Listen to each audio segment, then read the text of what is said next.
And now, your First Alert 5 weather. Hey everybody, we've got some cool photos to show you of the lunar eclipse that happened early this morning. Were you up for it? Bruce was out shooting around 3:30 to 4:45. I think that's when he sent that one in. This one was from Tim out in Teller County. We kind of had some high-level clouds in El Paso and Pueblo County, so it made some of it hard to see, but Teller was nice and clear, that deep red view, very visible.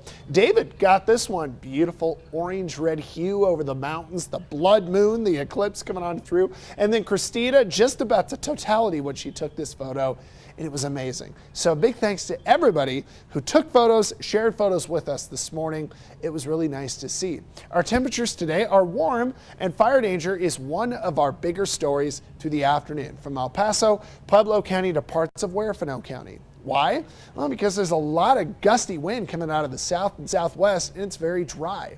Now, when we look at the modeling, how are the winds going to handle themselves through the afternoon? Well, at lunchtime itself, gusting will be in the 20 to 40 mile per hour range. Westcliff and La Vida in the eastern plains a little stronger. When we get through the afternoon, that's when we see those 20 to 30 mile per hour gusts in El Paso, Pueblo County. So that's where our red flag conditions really maximize.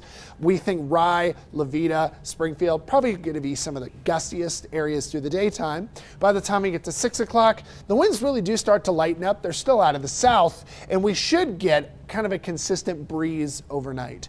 So it is less windy tonight, but it's not exactly a calm one either. Your temperatures today.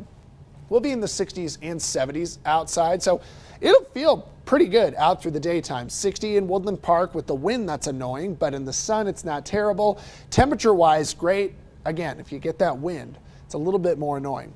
We're set to have a pretty substantial temperature drop from Thursday to Friday. Friday we'll get a 20-degree drop to a high of about 36 in the Springs. That'll be some of the coldest mornings as well.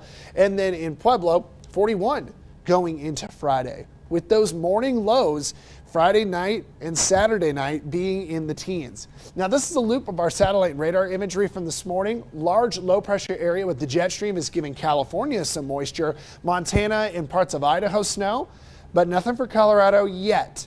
We are waiting for some snow Wednesday night through the first part of Thursday, and it does still look like it's more of a northern mountain snow. Steamboat getting 5.5 inches, a little bit more. Breckenridge, about an inch or two, but nothing too substantial.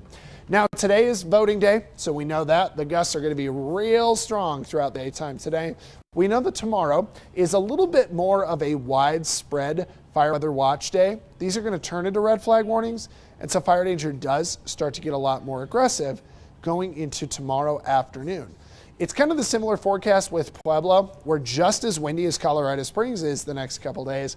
36 for a high on Friday in the Springs, 41 in Pueblo on Friday, and we've got 50s out through the weekend. But look at those morning lows for Friday and Saturday. It's cold. Canyon City, windier tomorrow, and fire danger is going to creep on in, 50s through the weekend. With Woodland Park, we are seeing some 50s on Wednesday, 30s on Friday, and I think we're dry. It's just windy all the way through the weekend.